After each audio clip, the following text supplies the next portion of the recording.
Luke, coming towards the end of pre-season now, how has everything been in terms of yourself and getting up to fitness? Yeah, it's been good. Obviously I missed a couple of weeks with a slight hamstring problem. Hoping to get towards the back end of that now, back in full training, and obviously I played in the last 3 games.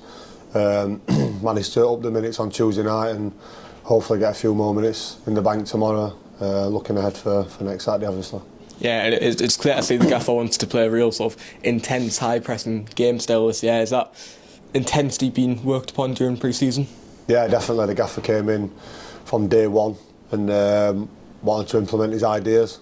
I think, like I said, that's clear for everybody to see, and there's no grey areas. We're playing high intensity, high tempo football, and everybody's bought into it really well so far. So I'm pretty sure that that'll gain us a lot of results over the season. Yeah, and how yourself do you feel about the play style? Is it maybe something you've encountered previously in career, or is it a new sort of playing style for you personally? No, I've played a similar way before at a different club. I think it suits me and Tom. It's front foot, aggressive football, which is how we both like to play. So no, hopefully, like I said, everybody seems to be buying into it, and I think it'll work well. We've signed midfielders in there that can do that job as well. The recruitment's obviously been aligned with the style of football, which is obviously what you need to do. It's no good trying to play that way and then not recruiting the players that can do it. So I think we've really done that. Yeah, and just a word on Parksy, your fellow sort of centre-back partner, obviously been together since around January time. How has it been like playing with him towards the back end of last season and then obviously coming into this campaign as well? Yeah, me and Parksy getting on really well, to be fair. We've started car schooling together, living together in the house up here, so we've got a good relationship away from the pitch as well. But no, he's a good defender, similar to myself, really experienced, played a lot of games at a higher level than this. And he's a good player. I enjoy playing with him. He's obviously left-footed, so that brings good balance to the team. Comfortable on the ball, and like I said, a really good defender, front foot. And I think we've got a good partnership going. I think we know we're getting to know each other's game a little bit better, cover around each other really well. So hopefully we can maintain that. Yeah, and just from the offset looking in, you seem to have a good relationship with Nicky Featherstone as well. Similar stages of your career, both plenty of experience behind you. What is that relationship like, both on and off the pitch? Yeah, again, Nicky, I car school with Nicky as well last season. Obviously, he's transitioned now into the coaching side of things. So Nicky was one of the people when I first signed that I spent a lot of time with, travelling up and down. And again, like I said, I'll pick Nicky's brains on stuff. He's played a lot of games, as I have. He's probably played more than me, so, and he's been at this football club a hell of a long time. So he's somebody that I'll go and sit with and have little chats with, and like I said, pick his brains on little things. Obviously, me being made club captain now, it's nice to be able to go to Nicky and ask him little questions and stuff like that, and get my head around other things and the workings of the football club. So no, it's been good. How important are them relationships off the field? You mentioned car schooling and spending time with lads. Obviously you kick a ball about on a morning, training and playing. But how important is it to really spend time with each other, whether it be in a car, whether it be sitting around for dinner, that sort of thing?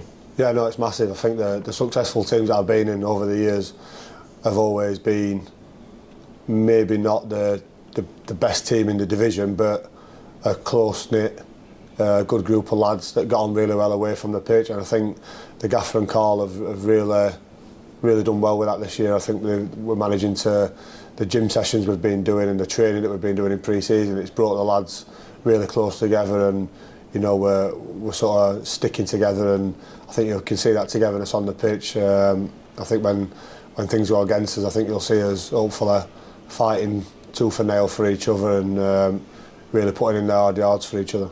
Yeah, and Gaffer mentioned last week we've got a core of young players, academy graduates embedding into the first team, and he mentioned you want to split them up, maybe take some of them and put them in more senior groups, whether that be around dinner or in training sessions. How have you seen their progression over the last 6 months? The likes of Louis Stevenson, Campbell Darcy, how much have they progressed on and off the pitch? Yeah, we've got some good young players. I'd include young Joe in that as well, who's currently still a YT, who's been involved in the first team. Looks a good talent. As you said, we've got Louis, Cam, Alfie Steele, and I've been in their shoes. It's easy to, I think what the gaffer means, it's easy for those to stick with each other, and not get in other circles because they feel more comfortable with other young lads. But like the gaffer said to them, you know, split up, pick the brains of the older players, don't just stick together. And as I said, we're all getting on really well, to be fair. So we have a laugh and a joke with them. They'll come over, they'll sit with us at dinner and stuff like that. So no, it's good. Yeah, how has pre-season gone so far for yourself? 3 appearances so far, I believe. South Shields a great win, then 2 home games off the back of that. How have you reflected upon them? Yeah, still, as I said, missing 2 weeks-ish of training. I was a little bit behind.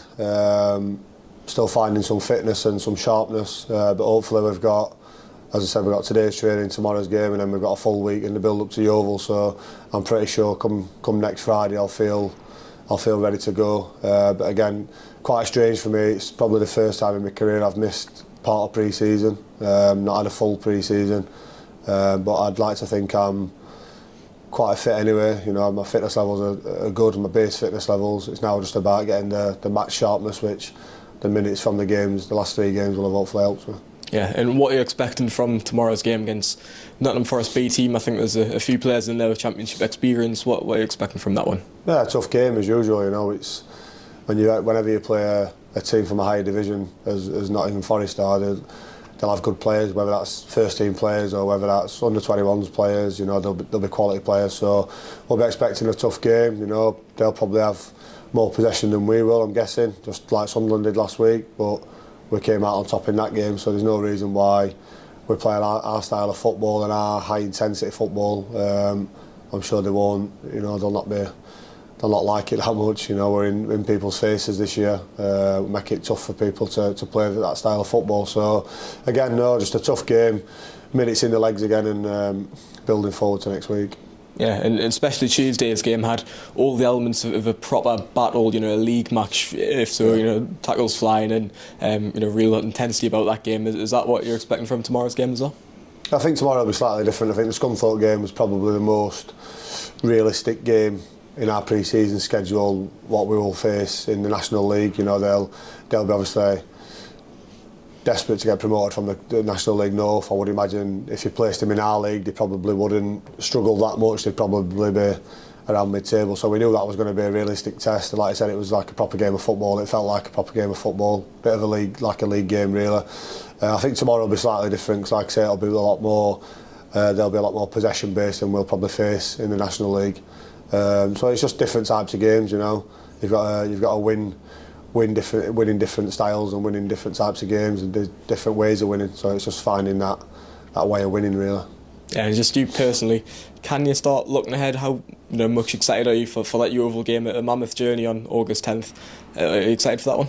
Yeah, definitely excited. Yeah, you know, it's one of the longest away trips. So why not get it out of the way first? The first day of the season is always exciting. You know, we had the longest summer this summer that I've ever had. I think 9.5 weeks off, and then you have the pre-season of 5 weeks-ish. So it's a long time coming, waiting for that first game. But no, the excitement and the nerves will be starting next week, and looking forward to it. And I'm sure we'll have a good number of fans travelling a long way like we always do, and hopefully we can put on a good performance next week for them.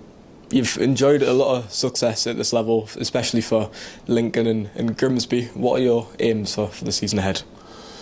That again, you know, if you're not going to aim to get promoted, you might as well not bother, I think. Hopefully we can try and replicate, like I said, the couple of promotions I've had out of this division. That'd be brilliant at my age now. If I could get another promotion, I'd be really, really happy with that. And the squad that we've put together, and the work that the gaffer and Carl have been doing, I'm really hopeful and really optimistic that we can try and push towards the top end of the table. And as I say, if you're not going to aim to win the league or aim to finish in the playoffs and win the playoffs, then why are we bothering? Why are we doing 5 weeks of a really tough pre-season? You know, if you're just going to aim to be mediocre. So I think at the start of every season, every team in the division will be saying the same. Every team will be saying the aim's promotion. So I think we've got to do the same. Yeah, and just on one final note, obviously, given the armband this year, club captain, what does that role mean to you? It's one that you've done several times before at several other clubs, but you know, at this club, what does it mean to you? Yeah, definitely. You know, it was a real honour when I met the gaffer in the summer, and he sort of said to me he wanted me to lead the team and be captain. As you said, I've done it before, so it's not a role I'm unfamiliar with. But again, a big club in the division. You know, the fan base is second to none at this level. So I'm looking forward to leading the team out, you know, especially at home games. I'm pretty sure if we're up there and we're competing, that the stadium will be packed full, and you know, as I said, I'll have my family there, and it'll be hopefully we'll have some great occasions this season of leading the team out.